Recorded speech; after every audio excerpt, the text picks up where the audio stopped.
Welcome to Startups for Breakfast, your go-to destination for navigating the ever-evolving world of entrepreneurship. Our YouTube channel is dedicated to empowering the next generation of innovators and startups by providing invaluable insights from industry experts. We engage in panel discussions and dissect every aspect of startup success, right from conceiving an idea to executing it flawlessly, raising funds, crafting a go-to-market strategy, building a strong brand identity, and achieving operational excellence. Join us as we guide you through the journey of turning your startup dreams into reality, one step at a time. Why not now is the way forward. Correct. Am I doing enough branding for you? Thank you very much for that. So having said that, Ravi, absolutely bang on.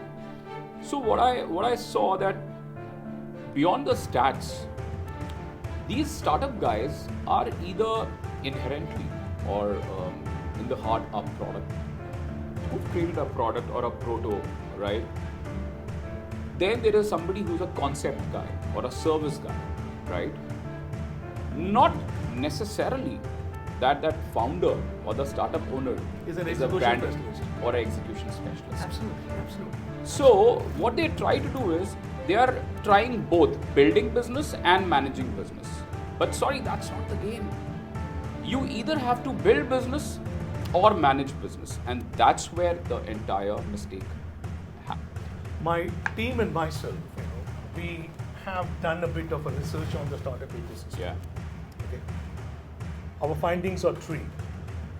While you are bootstrapping, you are extremely cautious with your ideas. Yeah. Right? 100%. Yeah. It's only at the stage of execution you find out what is going to cost to convert your idea into viable business proposition. Yeah. Having said that, most of the startups are the entrepreneurs in this country. Work with an idea, but they do not attempt to solve a problem.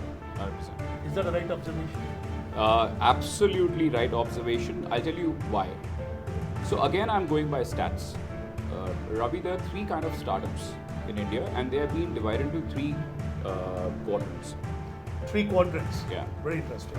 Now, the first one is the startups who are in the space which is solving core problems of India or the nation, okay, or a particular industry sector. Then comes, which is what we call as transformation.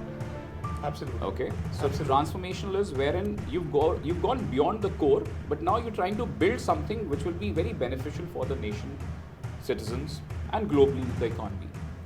The third comes called radical. Radical is which nobody has thought today, but you're going beyond the time to create something, right? For example, if today an agri-tech comes out with a robot, right, which can actually prune the fruits or the orchards for yourself, that is radical. Means nobody has thought about it today. Nobody would have even imagined that. Absolutely. So this guy is into a radical space. Now the problem lies that the startup owner or the founder does not have even earmarked his space in the three where he belongs to. Either he's in core, transformational, or radical. So if he does not even know that or have not realized his own space, where would he position his strategy? Absolutely. Right? So that becomes so what you said is what I've translated into three buckets. Okay. Good. This is one. Two, when we talk about a startup or an entrepreneurial journey, there are again four buckets where a startup needs to, it's a mandate that he needs to think on those lines. The first is the startup home. It starts with the home. What's your purpose of existence? What is the problem that you're trying to address? Okay. So then, if you know your purpose, vision, and mission. So purpose is large. Then comes the vision, which is like your earmarked, milestone that you want to reach. And then mission. How would you reach that vision? So not every startup has even created this own narrative for themselves. This is called a brand narrative or a conversation that startups should provoke in the market with their own stakeholders. So the first brand journey for any startup is create a narrative of your existence, which becomes the first part of your brand story. Absolutely. Then comes, if you have created your brand story or a narrative or a conversation map, then you move on to something called the stakeholders conversations. Absolutely. You've got an investor, you've got a shareholder, you've got a stakeholder, you've got an influencer, you've got a analyst in the market, you've got a media, you've got a bureaucrat, you've got an India policy making system. Then you've got your customers at the larger foray. So if you don't have a brand narrative that you create for your purpose, you will not be able to have conversations aligned to it. You can't take it forward.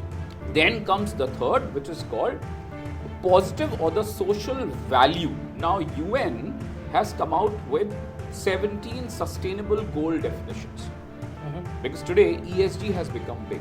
Absolutely. Sustainability is a larger story. Absolutely. Now if today you don't have a social value which you are creating for yourself, for example, are you elevating a community? Are you contributing to the economic journey of your country? Or are you creating and enriching lives of your lot of stakeholders around? That calls a social value. Absolutely. Your capital value of what you're generating commercially comes after that. First is your purpose, vision, mission, value, translation of your brand narrative to conversations with stakeholders. Moving on to the media vehicles, now comes how you want to carry your message. For example, it's very important. See, you have small, limited money or a corpus with you. Correct. Now, industry-wise, we say at least 2 to 3% of your revenue should be spent on advertising, marketing, and branding. Correct. But not every startup can do that because they have to be cash conservative in nature, because then only they'll be able to put buckets of survival money. Okay? So if they have limited money, they will have to then choose wisely. Is the home bucket that you have taken care of, how much money needs to go in there? Not every startup can spend on ATL or the large mainframe media like TV and newspaper, which is very expensive. So for them, imagine your social media, your PR, your integrated corporate reporting becomes the most viable and potent vehicles For branding. for branding. Correct. Right? So this is how every startup needs to think in their brand journey. Differently. Seldomly that happens. So this is where why not now thought. So the vision of